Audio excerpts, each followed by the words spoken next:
প্রিয় দর্শক, হাজির হলাম নতুন একটা ভিডিও নিয়ে। প্রিয় দর্শক, আজকের ভিডিওতে আমি কথা বলবো এই বন ওকরা গাছের ঔষধি গুণ নিয়ে। এই বন ওকরা গাছের মধ্যে মানবদেহের কি কি রোগের উপকারিতা রয়েছে প্রিয় দর্শক, সেই বিষয়ে আলোচনা করব।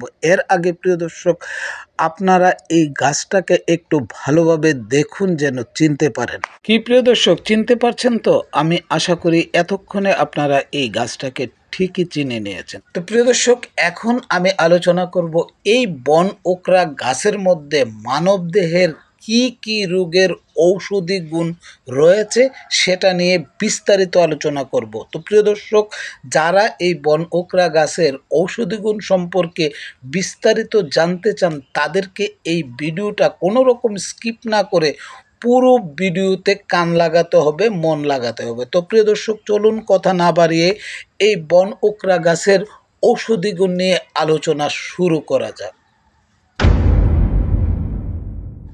প্রিয় দর্শক, বন ওকরা গাছের অনেক উপকারিতা রয়েছে, যেমন ভাঙ্গা ও মস্কা ব্যথা উপশম, ফাইলেরিয়া বা গুদ রোগের ফুলা কমানো, দাঁত ব্যথা নিরাময় এবং শুষ্ক কাশি ও টনসিলের ব্যথা কমানো। এর পাতা, ফুল, ডাল এবং বাকল বিভিন্নভাবে ব্যবহার করে এসব রোগ থেকে উপকার পাওয়া যায়। তো প্রিয় দর্শক, চলুন এই গাছগুলি কিভাবে ব্যবহার করব সেটা নিয়ে আলোচনা করা যাক।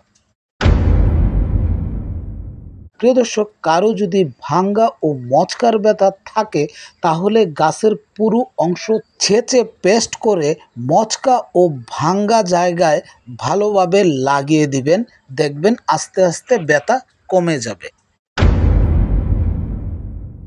ফাইলেরিয়া বা গোদরোগ, এই ফাইলেরিয়া হচ্ছে একটি পরজীবী সংক্রমণ যা ফাইলেরিয়া নামক সুতোর মতো কৃমি দ্বারা সৃষ্টি হয়। এটি মূলত মশার কামড়ের মাধ্যমে এক ব্যক্তি থেকে অন্য ব্যক্তিতে ছড়ায়। এই রোগটি গোদরোগ নামেও পরিচিত।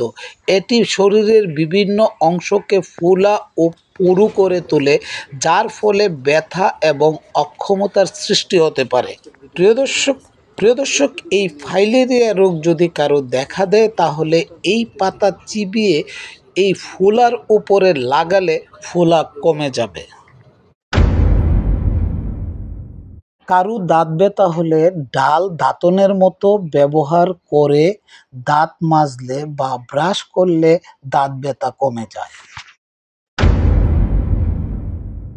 এই বন ওকরা গাছের বাকল ছেঁচে পেস্ট করে ক্ষতস্থানে লাগালে তা দ্রুত শুকিয়ে যায়। কারো যদি শুষ্ক কাশি থাকে তাহলে এই বন ওকরা গাছের ফুল থেকে তৈরি কাদ বা শরবত কয়েকদিন খেলে শুষ্ক কাশি সেরে যাবে।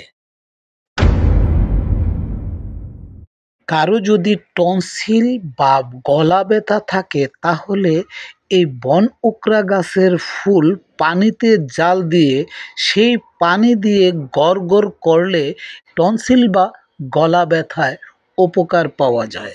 সুপ্রিয় দর্শক, এতক্ষণ আপনারা এই বন ওকরা গাছের ঔষধি গুণ নিয়ে বিস্তারিত আলোচনা শুনলেন। প্রিয় দর্শক, আজকের ভিডিও থেকে বিদায় নিব, ফিরবো নতুন কোনো ভিডিও নিয়ে। ততক্ষণ পর্যন্ত প্রিয় দর্শক, আপনারা ভালো থাকুন, সুস্থ থাকুন আর নিরাপদে পথ চলুন। আল্লাহ হাফেজ।